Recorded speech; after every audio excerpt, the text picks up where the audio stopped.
Prezados irmãos, boa noite. Damos boas-vindas a todos, agradecemos pela presença e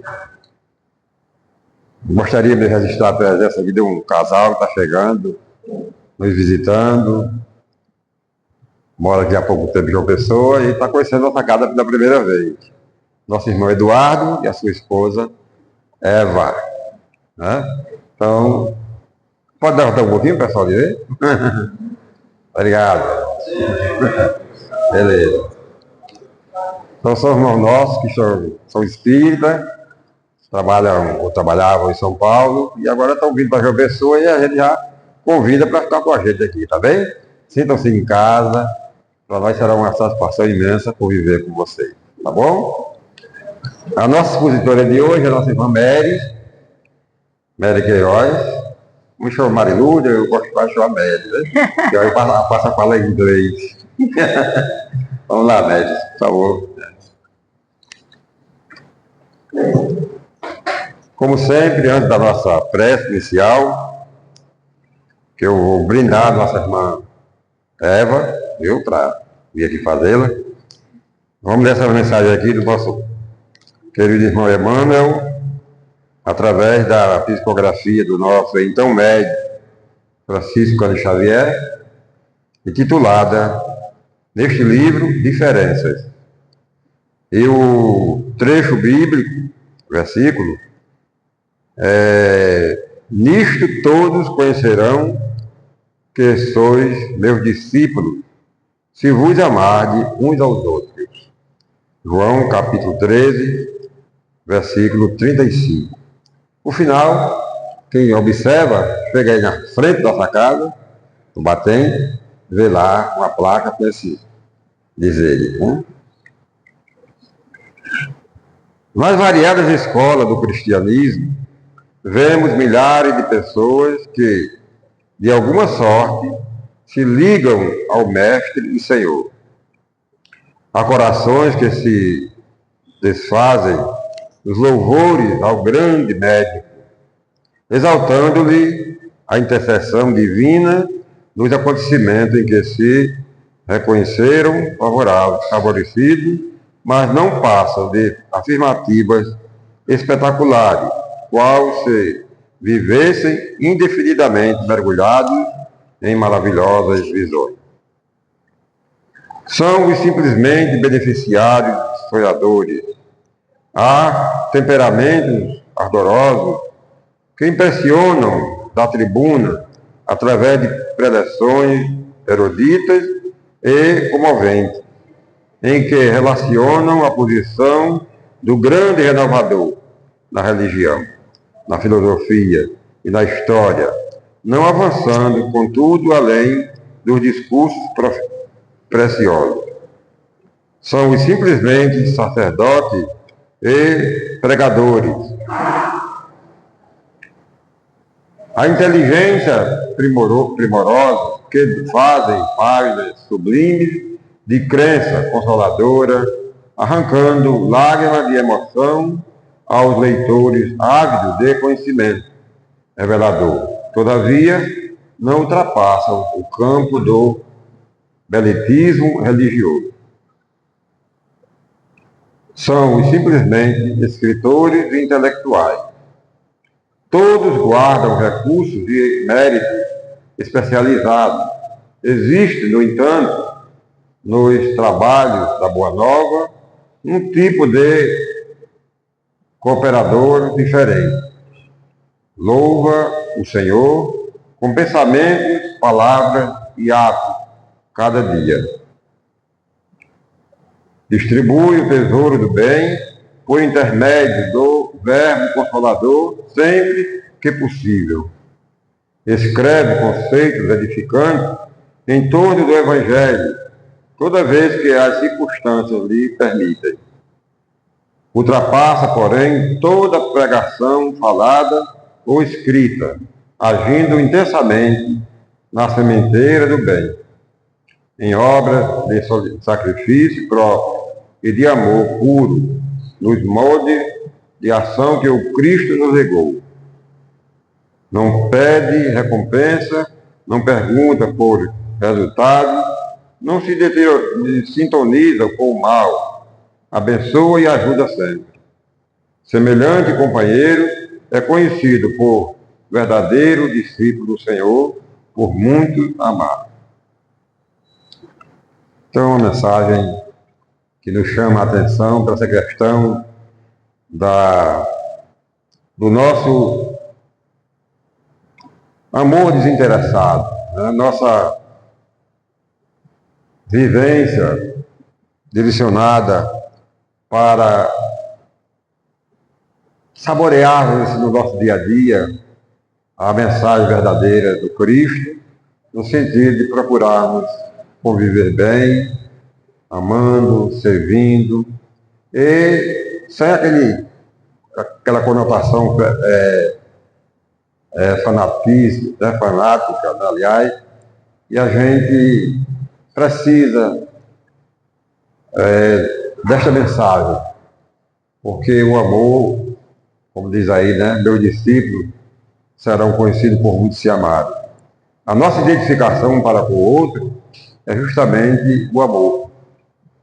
E o amor é a mensagem maior do Cristo, e que a gente possa, envolvido nesse sentimento de solidariedade, de irmandade, de fraternidade, a gente poder conviver uns com os outros. Principalmente naquelas horas mais difíceis. Porque enquanto a gente está em festa, está em alegria, está em euforia, tudo é suave, tudo é bom, tudo é gostoso. Mas é aquelas horas que a gente precisa mais da solidariedade uns dos outros. E para ser solidário, ou melhor, para receber solidariedade, a gente também deve ser solidário. Portanto, que a gente agradece a Deus, agradece a Jesus por essa belíssima mensagem, como também ao nosso querido irmão Emmanuel, pela sua grandiosidade junto a nós. Eu vou convidar então nossa amiga Eva para fazer a prece. Deus, Pai de amor e bondade, Jesus, nosso Mestre e Senhor. Gratidão, Chico Xavier, por estarmos hoje aqui reunidos em seu nome. Gratidão por mais uma noite de trabalho. Gratidão pelas palavras amadas que todos os dias recebemos. Gratidão pelo amor a nós. Gratidão por todas as coisas da natureza. Senhor, peço-te, ilumine a todos hoje nesta noite, para que possamos nos doar e dar mais amor. Que assim seja. Que assim seja. Graças a Deus. Então nós vamos agora passar a palavra para a nossa irmã Mary, para que ela possa trazer a mensagem de hoje para nós. Mary, fique à vontade.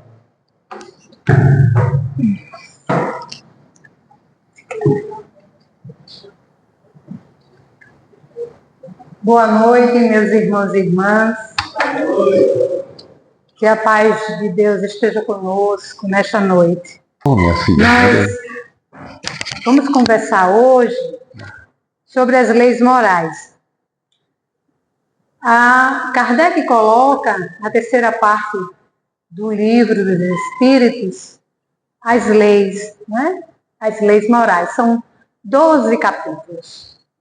E ali tem muita informação das perguntas e respostas para que a gente possa compreender o que nós precisamos fazer, aonde é que está, como o próprio Kardec pergunta, onde está gravada esta lei divina, e os Espíritos respondem que está na nossa consciência.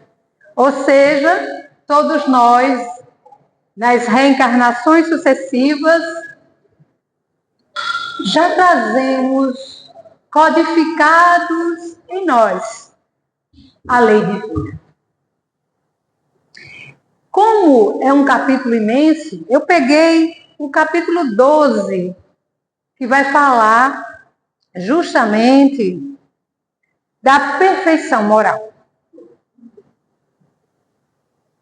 Vocês vão me perdoar, eu estou um pouquinho lenta hoje, que eu estou com um mal-estarzinho, mas tudo vai dar certo e a gente vai fazer aqui a nossa conversa. Dia 2 se comemora, né, o dia de finados. E geralmente nós pensamos, quando a gente reflete sobre isso, sobre o nascer e o morrer, o sentido da vida.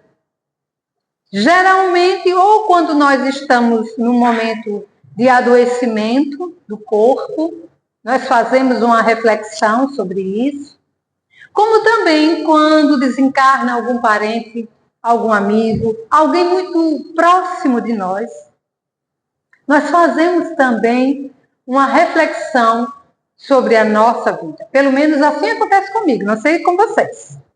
Não é? Quando alguém muito querido volta ao mundo espiritual e a gente vai pensando, meu Deus, o que é que eu posso melhorar no tempinho que me resta? Né? O que é que eu posso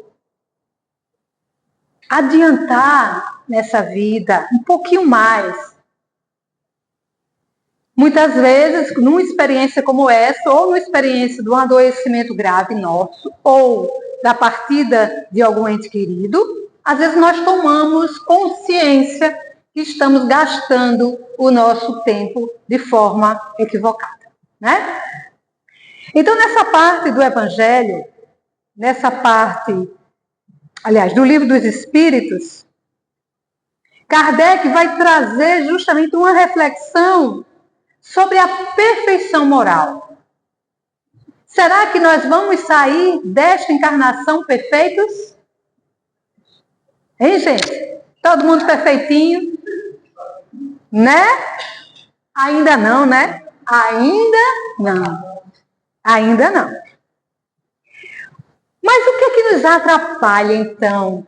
Que a gente só começa a refletir sobre o que a gente precisa fazer ou a gente deixou de fazer quando acontece algo assim, né?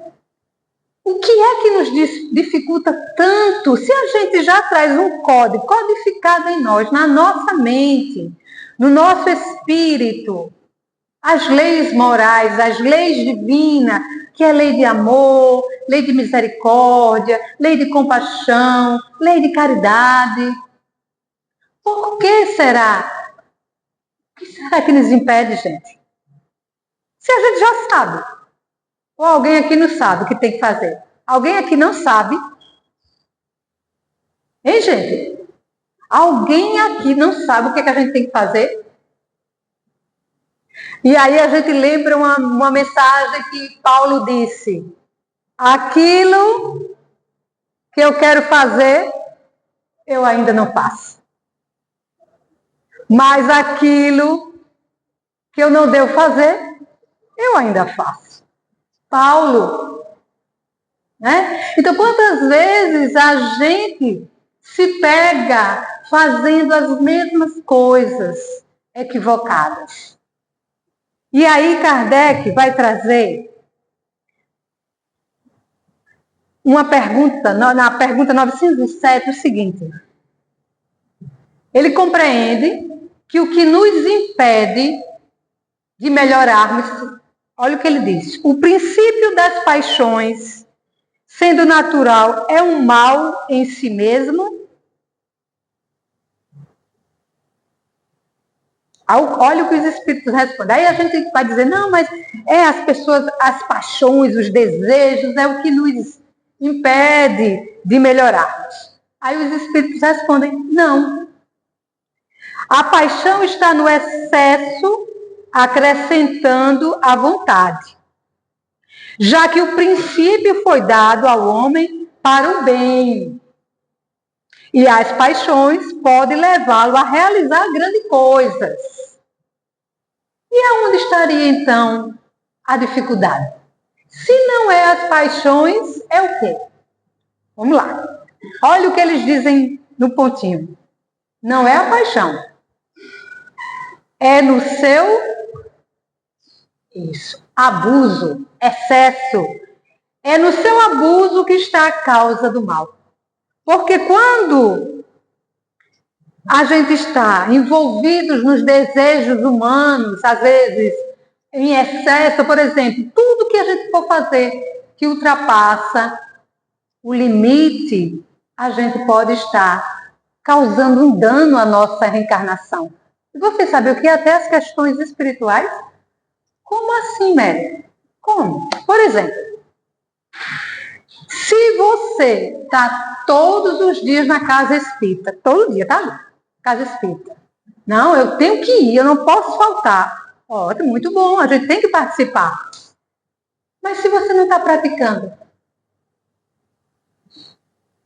você vem, aí a pessoa olha assim, menina, vê fulano como é dedicado. Todo dia está lá no lado de Jesus.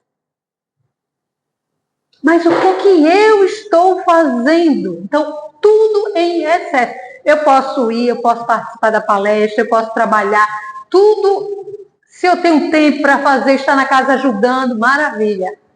Mas eu preciso compreender se aquilo que eu estou fazendo tem o objetivo de aparentar para o outro ou eu estou na minha vida diária, no meu lar também, pondo em prática.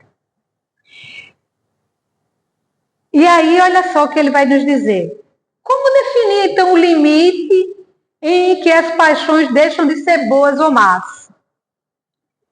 Reconhecei que uma paixão torna-se perigosa no momento em que deixais de governá-la e resultar qualquer prejuízo para vós ou para outros. Eu não posso deixar, por exemplo, ser negligente com a minha família em função de alguma outra coisa. Porque o nosso objetivo maior é o propósito em que estamos inseridos, que é o nossa família. Mas isso não é egoísmo a gente se preocupar com a família e não se preocupar. Não estou dizendo que é para a gente não se preocupar com as outras coisas. Mas no momento que eu excluo, ou eu sou irresponsável, ou eu não dou a importância à relação familiar, mas eu me dedico demais às outras coisas, alguma coisa está saindo ali no prejuízo. Né? Isso, por exemplo, a pessoa trabalha, não tem tempo para a família. Ai, não, mas a gente sabe que todo mundo aqui precisa trabalhar para sobreviver. Hoje as coisas não são fáceis. Mas, às vezes, tem pessoas que o trabalho é tão importante que elas ficam obcecadas pelo trabalho. É onde elas se sentem importantes, onde elas sentem o valor. Isso não esquecendo das outras coisas, esquece às vezes da prática religiosa, esquece dos momentos simples em família. Então tudo é o equilíbrio, né? Então veja só, vamos lá. Kardec diz que toda paixão que aproxima a pessoa da natureza primitiva, ou seja, dos excessos, afasta da sua natureza espiritual. Nós estamos num momento bastante crítico da nossa sociedade, não é? Cada vez mais o abuso ou a busca de uma felicidade material, uma busca de que eu preciso ter para ser, né? Eu preciso não só ter, eu preciso ostentar. Eu preciso mostrar para o outro que eu tenho. E aí as pessoas vão se apegando às coisas materiais, como que aquilo vai as definir, e vai levando outras pessoas que às vezes não podem ter aquilo a se achar que são menores por isso. Né? Então, quantos jovens nós atendemos, nós vemos aí, que veem nas mídias o padrão de alguns jovens e acham que felicidade é aquela ostentação ali, é aquela viagem, e se esquecem de si mesmo, dos valores internos. Então, nós estamos num momento muito delicado, onde o ter cada vez mais oprime as pessoas. Porque se eu tenho, eu preciso mostrar que tenho. Se eu não tenho, eu quero mostrar também. Eu não posso ficar para trás. E aí, olha o que ele diz. Todo sentimento que eleva a pessoa acima da natureza primitiva revela a predominância do espírito sobre a matéria e a aproxima da perfeição. Nós precisamos das coisas materiais, sim. Hoje, eu esqueci o computador. Mas a tecnologia, está aqui a palestrinha, toda montadinha no celular. Tecnologia ao nosso favor. Né? Então, como as coisas materiais, elas estão para nos servir. Não o contrário. Não que eu seja escravo, não que isso eu vá me apegar. Olha o microfone bonito aqui do lado de Jesus. Olha que lindo. É importante a gente se atualizar, se assim a gente pode oferecer todo mundo aqui confortável, no ar-condicionado. Por quê? Uma cidade quente. Aí as pessoas às vezes dizem, não, tem coisas que se a gente pode, esse não é o problema. O problema é eu me sentir inferior, infeliz, porque eu não tenho um celular. E isso acontece muito, eu ouvindo uma jovem que estava muito triste, porque ela queria um tal celular da moda, que era muito caro e que a mãe disse que não ia poder comprar. E o mundo dela caiu porque todas as amigas dela da escola tinham aquele celular e ela tinha que ter também. Então, como nós estamos preparando os nossos jovens, as nossas crianças? Hoje, todas as crianças têm um celular. Né? Eu venho estudando muito sobre os danos causados na minha profissão, né, como psicóloga, os danos causados nas crianças e adolescentes pelo excesso. A gente leva para todo canto. Coisa mais prática do mundo, né? Todo canto a gente leva. Então, o que é que nós temos? Tudo que a gente fica obcecado vai nos perturbar. As crianças estão com dificuldade de concentração, com ansiedade, com depressão. O que antes não se tinha. Poderia ter casos específicos. Uma criança que passou por um trauma muito grande, uma perda muito grande, ela poderia desenvolver uma ansiedade e até uma depressão. Mas hoje é mais comum do que a gente conhece. Por quê? Porque nossas crianças, jovens e adultos estão com a mente hiperestimuladas. Então tem pessoas que não conseguem mais ficar meia hora paradinha assistindo algo, conversando, lendo, porque a mente está hiperestimulada. Essas são as paixões do momento. Né? Hoje já tem nomenclatura para as doenças da tecnologia. Você fica escutando e às vezes nem está tocando aquele sinalzinho de alerta. O telefone não está nem tocando, mas na sua cabeça está. E as pessoas vão ficando cada vez mais ansiosas. Teve um caso que a menina chegou no consultório e esqueceu o celular. Quase não consigo fazer a sessão com ela pensando. Eu digo, vamos relaxar. Mas o meu celular, e se ligar? Eu digo, se ligar, depois é uma horinha que você vai passar aqui comigo. Não vai acontecer nada. Sua mãe não veio lhe buscar? Se sua mãe não... Eu tenho o telefone, eu sei o número da sua mãe, eu vou ligar para ela. Não vai acontecer nada. Não, mas se chega... Se... Você ia... Aí eu disse para ela, na sessão aqui comigo, você vai usar o celular? Não, não usa. Então, para que você está preocupado que deixou o celular em casa? Entendem? A viciação do medo de perder, do medo de se desconectar. Então, esse é uma das nossas dificuldades da atualidade. Mas vamos lá. E aí Kardec traz uma questãozinha para a gente. Ô Kardec, tu podia ser mais leve? Aí ele pergunta assim, o homem, ou seja, nós, a humanidade, poderia sempre vencer suas más tendências pelos seus esforços? Kardec queria saber se era difícil para a gente vencer. Acho que ele pensou assim, não, você pegar lá, acho que é difícil. Eu achava que os espíritos iam dizer, estou brincando, viu, Kardec? Desculpa.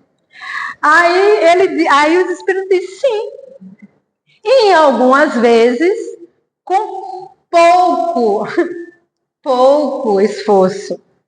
É a vontade que lhe falta. Como são poucos dentre vós os que se esforçam. Chão de orelha para nós, né? Então a pergunta é, meus irmãos, e isso, logicamente, eu lendo isso e me fiz também a pergunta, será que nós estamos nos esforçando para melhorar as nossas más tendências? Será que com esse código moral trazido na nossa consciência, reforçado por todos os profetas que vieram antes de Jesus, fortalecido pelo Mestre que desceu para nos explicar que a gente devia amar uns aos outros como ele amou. E aí ele foi, ainda achou pouco, e disse, olha, mas eu vou mandar o Consolador, aí veio a doutrina. Kardec teve todo esse trabalho, aí veio Chico Xavier, aí tantos outros espíritos que reencarnaram com a grandiosidade da mediunidade para nos esclarecer. Aí vem Joana de Anjos com Divaldo. A gente quer mais o quê? O que é que nos falta? A gente já tem tudo escritinho. Só nos falta, o que é que os espíritos disseram? Eita, gente. Ah, Mary, eu tô... Olha, vamos um exemplo simples. Minha sogra, vou falar da minha sogra. A bichinha. 85 anos. Dona Terezinha, a senhora precisa tomar água, porque a maior causa de morte nos idosos não é coração. Sabe o que é, minha gente? Você sabe qual é? O que mais causa morte nos idosos? Desidratação. Vocês sabiam disso? Ou seja, falta de água. Olha, a senhora precisa tomar, porque a água é importante.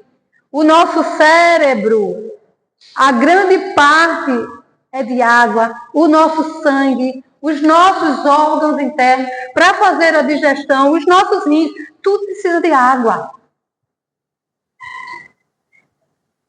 Aí me ligam ontem. Quando eu escuto o telefone tocando, eu já sei que... Oi, Marta, o que foi? Marta é a menina que cuida. Olha, chama ela de Teca. Teca, não está bem, não. O que foi que houve? Não, ela não está conseguindo ficar em pé. Aí eu digo, vamos logo medir a pressão? Peça para medir a pressão. Ela está desorientada, ela está sentindo alguma dor, ela... Não, nada. Tá, vamos analisar direitinho. Vamos levar ela para... O que era, minha gente? Desidratação. Não conseguia ficar em pé, tonta. Coisa simples. Água. Ela vai tomar... Olha, para tomar água, né? Para não fazer vergonha. Ela vai tomar o remédio, toma 2 dedinhos. Aí meu esposo, mãe, toma... Não, sabe? Entende, gente?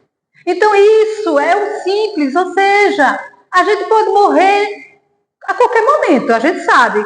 Ou alguém aqui vai... Todo mundo sabe que vai morrer, né, gente? Não tô dando spoiler não, né? Todo mundo vai morrer. Não sabemos qual é o dia, nem qual é a hora. A gente nasce, desde o dia que a gente, está no ventre da mãe, que ali começou a formar, que a gente começa o processo já de desencarne. Você sabia disso? Né? Nasceu, a gente ali, foi formadinho, o tempo a bateria nossa já está contando. Mas a gente pode antecipar a morte? Bastando tomar água. Olha só, aí a gente chega lá, São Pedro na porta. E aí, meu irmão, chegou cedo? Não, eu cheguei cedo, não. Olha, eu sou uma pessoa tão boa. Olha, eu ajudava tanto a seu Miguel lá no centro. Fazia caridade, eu trabalhava na mediunidade, aplicava passe. Fazia a campanha do quilo. amoroso com a minha família, uma pessoa, pode ver, todo mundo. Aí São Pedro, sim. E você esqueceu de quê? De cuidar do corpo. Gente, isso aqui é o maior presente que a gente tem. É o nosso corpo. Porque é ele o templo de quê? Do nosso espírito. Então, quando a gente cuida disso, eu não estou falando em vaidade, em cuidado, é bom a gente pintar o cabelo, botar um batonzinho, as mulheres, isso é tudo ótimo, isso faz parte. Até Chico usava peruca. Por que a gente não pode pintar o cabelo? Né? Então, não é isso. O mais importante é que a gente se sinta bem, que a gente cuide do nosso corpo. Para que a gente não deixe que outras coisas vá tomando espaço da nossa vida. E aí, isso é o esforço. Tomar água, lembrar de tomar água. Lembrar, e aí vão para as coisas mais complexas. Tomar conta dos nossos pensamentos, para que a gente não fique pensando só besteira. Tomar conta da nossa boca, para que a gente não fale mal da vida alheia. Porque a gente é bom de falar mal, não é não? Ou o povo fofoqueiro é a gente, minha gente? Estou mentindo? Ou não? Né? Então, como é bom a gente falar também, valorizar o outro, a gente falar do quanto a pessoa é importante para a gente, como é bom a gente também dizer que ama, né? A gente só vê os defeitos. Vamos ver as qualidades, né? Então, quando a gente começa a pensar nisso, a pensar na nossa educação da vontade. Olha que coisa maravilhosa. A gente precisa se educar. Porque não é fácil. Se fosse fácil, todo mundo já estava aqui nos mundos ditosos. Mas nós precisamos nos educar. Por isso que não é fácil, gente. Porque os prazeres da vida, eles nos... Os prazeres da vida... Isso seja na comida, isso seja no sexo, isso seja no trabalho, os excessos. E aí, olha só, o que Leon Denis diz pra gente no livro O Problema do Ser, do Destino e da Dor. Ele diz assim: o uso persistente, tenaz, da faculdade soberana da vontade permite-nos modificar a nossa natureza. Vencer todos os obstáculos, dominar a matéria, a doença e a morte. Prestem atenção, uso persistente. Certo? O uso persistente. Eita, vem aquela vontadezinha de falar mal. Meu Deus, tem que me educar a falar bem. Tenho que me educar. Por que eu tenho que ser agressivo todas as vezes quando eu vou falar com alguém? Porque eu acho que eu estou com a razão todo o tempo. Respiro e escuto melhor, porque às vezes a gente só quer falar, a gente não quer ouvir. Olha o que Emmanuel nos diz também sobre a vontade. Tudo que serve para corrigir, elevar, educar e construir nasce primeiramente no esforço da vontade unida à decisão. Eu posso até ter vontade, mas eu preciso decidir. Só por hoje eu não vou falar mal de ninguém. Aí chega aquela pessoa, menina, tá sabendo de fulana? Aí você vai pensar, ai meu Deus, só por hoje. Essa é uma regra do AA. Só por hoje, ou seja, todos os dias persistindo ali. Aquele vício, seja o vício que for, isso serve para a gente também. Só por hoje. Eu não vou exagerar no açúcar, porque eu sei que eu estou tomando remédio para diabetes. Só por hoje, quando eu for lá para o centro espírita, eu vou respirar e não vou ficar pensando, preocupado em casa. Pelo contrário, vou orar e pedir a Deus que nos ajude a passar pelas aflições. Porque a preocupação também nos contamina. E aí vamos seguindo. Temos tempo. Na questão 910, Kardec pergunta: o homem pode encontrar nos espíritos uma assistência eficaz para superar suas paixões? Olha só, a gente primeiro viu que a gente precisa ter vontade, querer, decidir e repetir, né? A gente agora, Kardec pergunta, tá certo, mas se for muito difícil o negócio, pode encontrar nos espíritos uma assistência? Sim ou não? Né? Olha o que os espíritos respondem. Se ele orar a Deus e a seu protetor com sinceridade, os bons espíritos certamente virão em sua ajuda, porque é missão deles.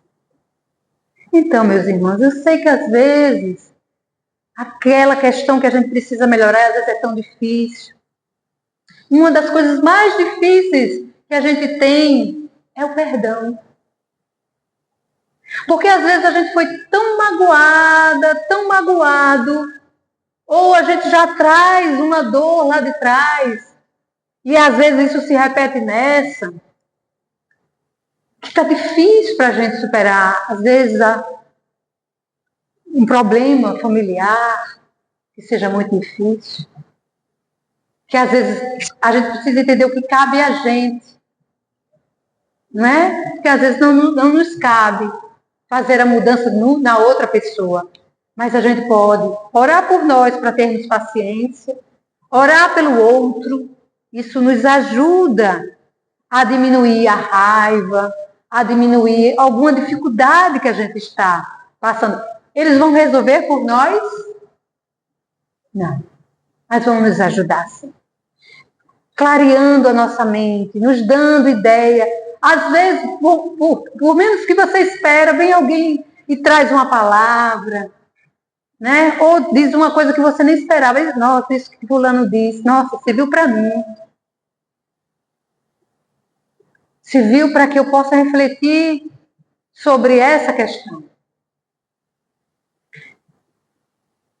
Uma amiga, uma pessoa muito amorosa, mas ela sofreu algo que ela dizia assim: Mary, olha, eu posso fazer tudo, mas perdoar ou coisa difícil. Aí eu conversando com ela, eu disse: mas me diga uma coisa, o que aconteceu? Ainda está acontecendo? Não. O que aconteceu prejudica a sua vida hoje? Não. Por que você está segurando isso?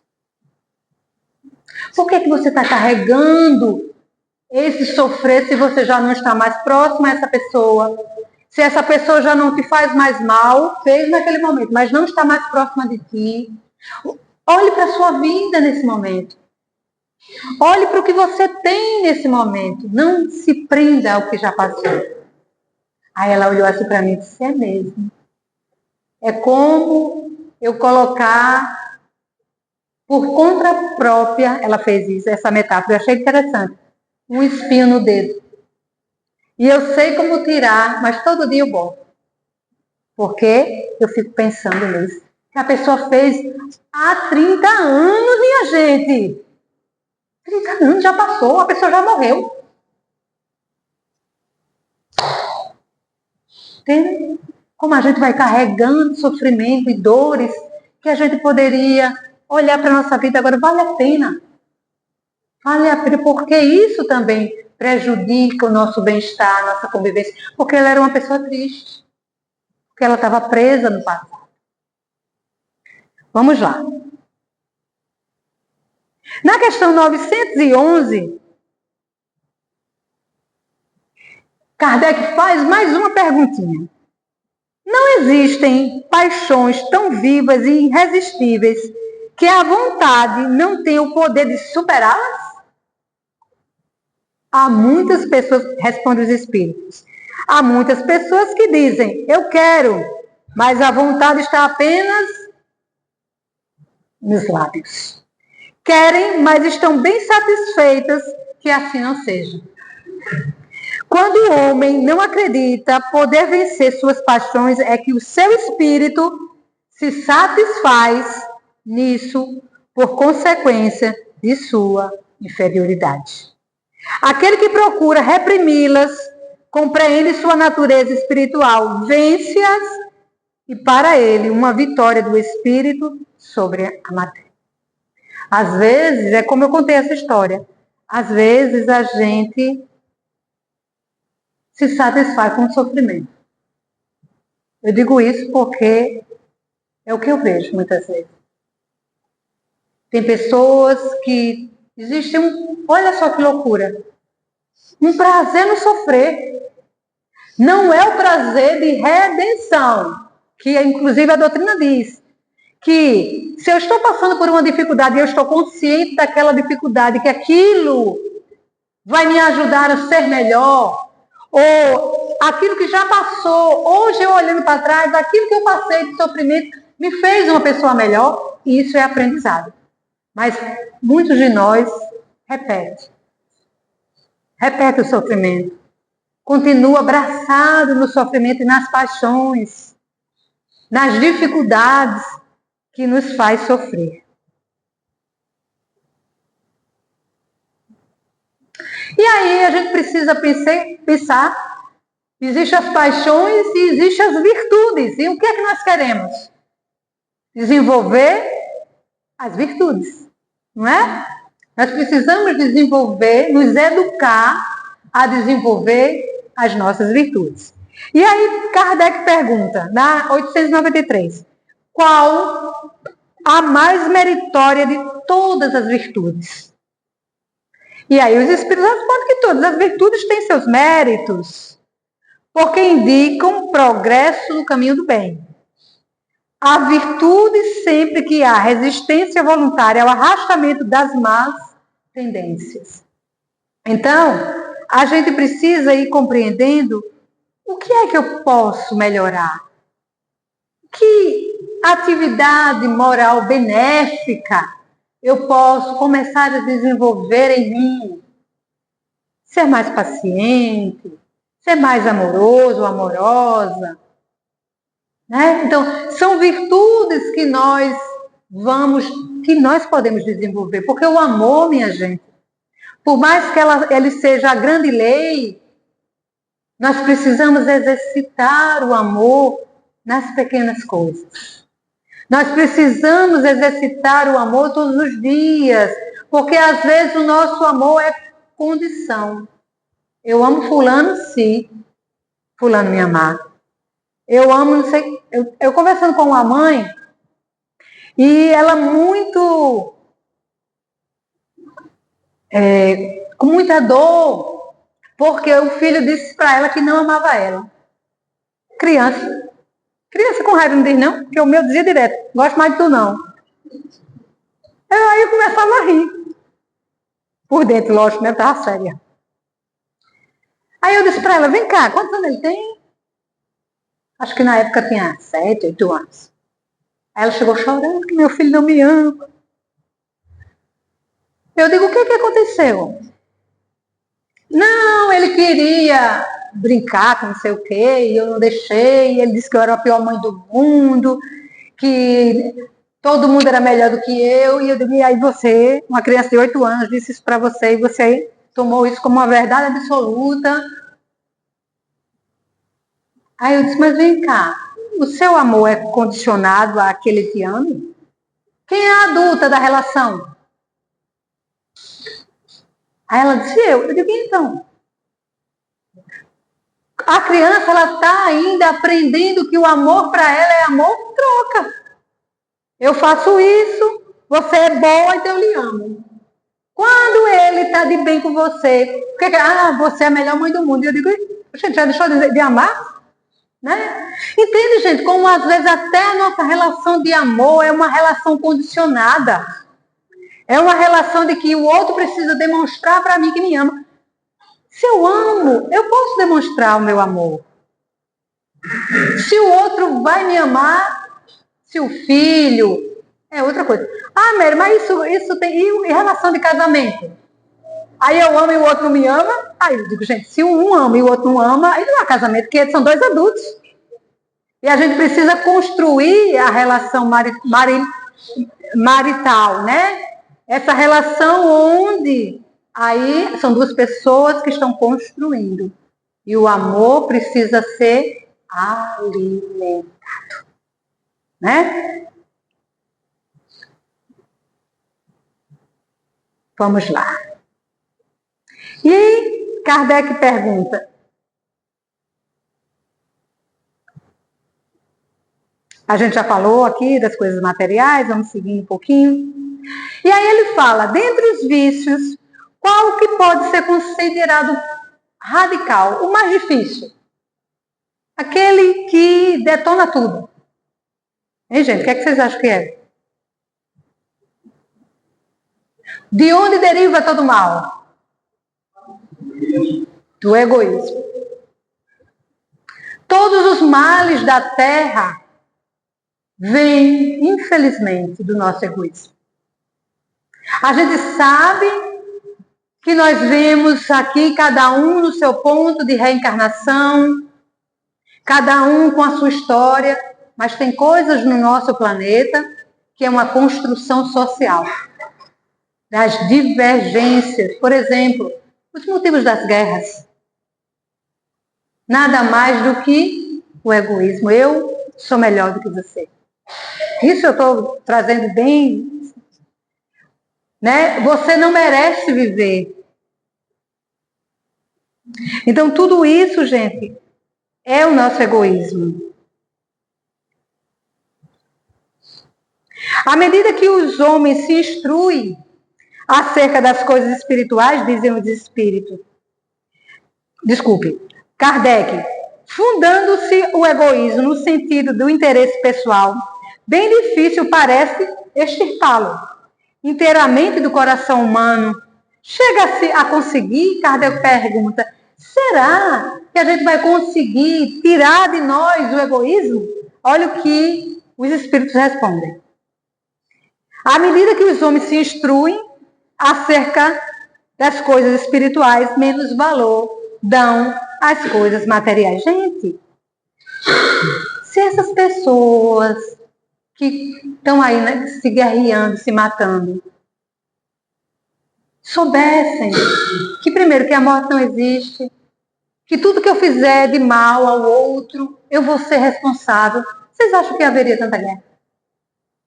Que haveria tanta miséria? Uns com tanto e outros sem nada. Porque eu não estou falando de riqueza e pobreza, eu estou falando de uns com tanto e outros sem nada. Na miséria. Olha a desigualdade. Porque pobres e ricos fazem parte do aprendizado. Mas a miséria não. A miséria é construção social nossa. Olha o que ele diz mais. Depois da gente se instruir acerca das coisas espirituais, nós vamos dar menos valor às coisas materiais. Depois, necessário é que se reforme as instituições humanas que o entretêm e o excitam.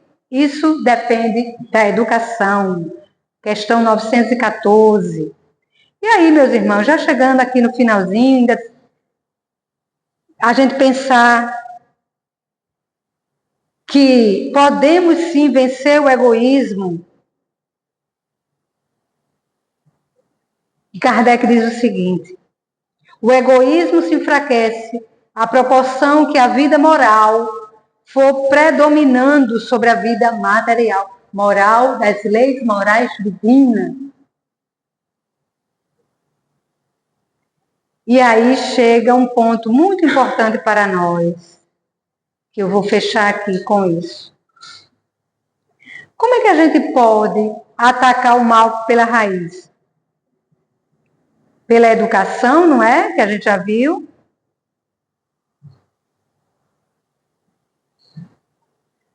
E aí, minha gente, tem algo extremamente importante que eu vou dizer para vocês.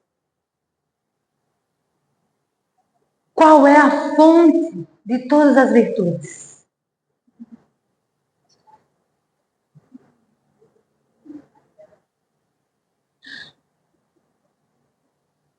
A fonte não é da água, mas é da caridade.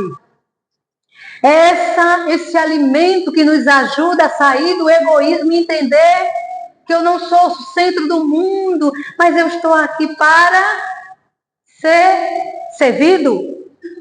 Gente? O que é que Jesus nos ensinou? Eu não vim para ser servido, eu vim para servir. E nós? A gente acha que é o último bolacha do pacote. Nós estamos aqui para nos melhorar na relação com o outro. Ninguém melhora sozinho, se escondendo do mundo. Nós melhoramos vivenciando a caridade em toda a sua dimensão. A caridade moral a caridade material para aqueles que precisam. A caridade na relação afetiva. A caridade numa palavra boa. A caridade num olhar afetuoso. A caridade em toda a sua dimensão. Então, para que a gente saia daqui hoje, refletindo,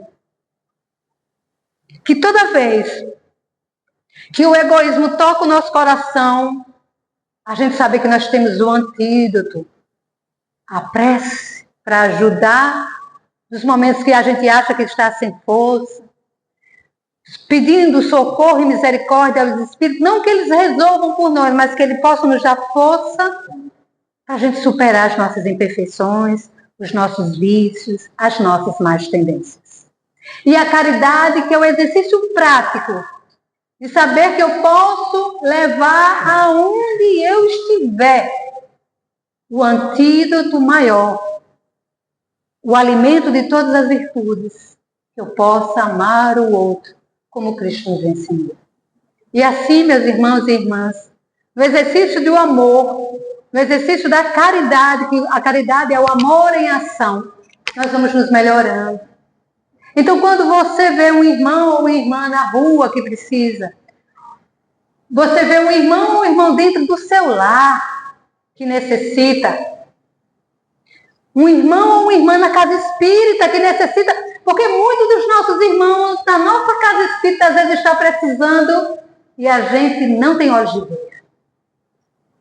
Que a gente possa ver, que a gente possa estar presente com o outro. Porque todos somos filhos de Deus e estamos aqui para dar as mãos e caminhar para construir um mundo mais fraterno. Um mundo que eu tenho certeza que não haverá mais guerras quando a gente aprender a amar. Muita paz.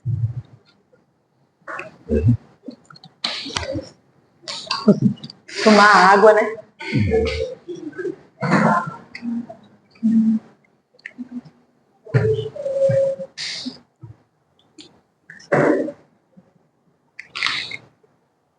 Bom, mais uma aula aí da nossa Raméria.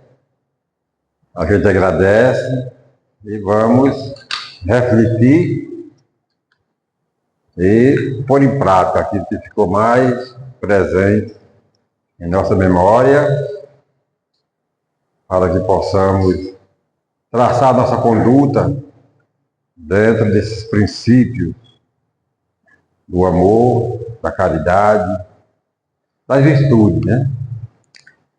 Então, Mary, nossos agradecimentos, viu? Mais uma vez. E vamos fazer a nossa prece final. Após a prece haverá o trabalho do passe. E informando que amanhã às 15 horas teremos mais uma reunião. Domingo às 17 horas. Segunda-feira, reunião, já todos conhecemos, né, para receber aqueles que queiram fazer tratamento espiritual. E segue a sequência.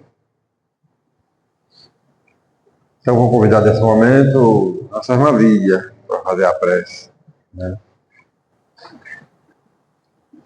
Amado Mestre Jesus, irmão de amor e de caridade, agradecemos, Senhor, por esta oportunidade que o Senhor nos deu, tanto de amanhecer mais um dia e poder iniciarmos esses momentos maravilhosos com os nossos amigos, com os nossos irmãos. Gratidão, Senhor, por esta oportunidade. E que possamos entender na nossa pequenez o quanto necessitamos de Ti. Sabemos que a caminhada não é fácil, mas como o Senhor nos deixou, nos ensinou, ela não é impossível.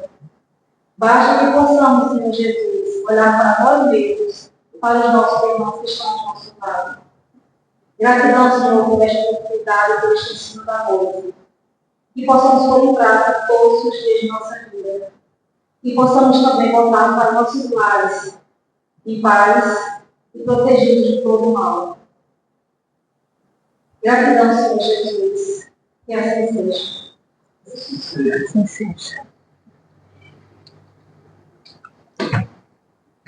Graças a Deus, esta prece, encerramos hoje a primeira parte e agora ouvidos médios para a cabine de paz.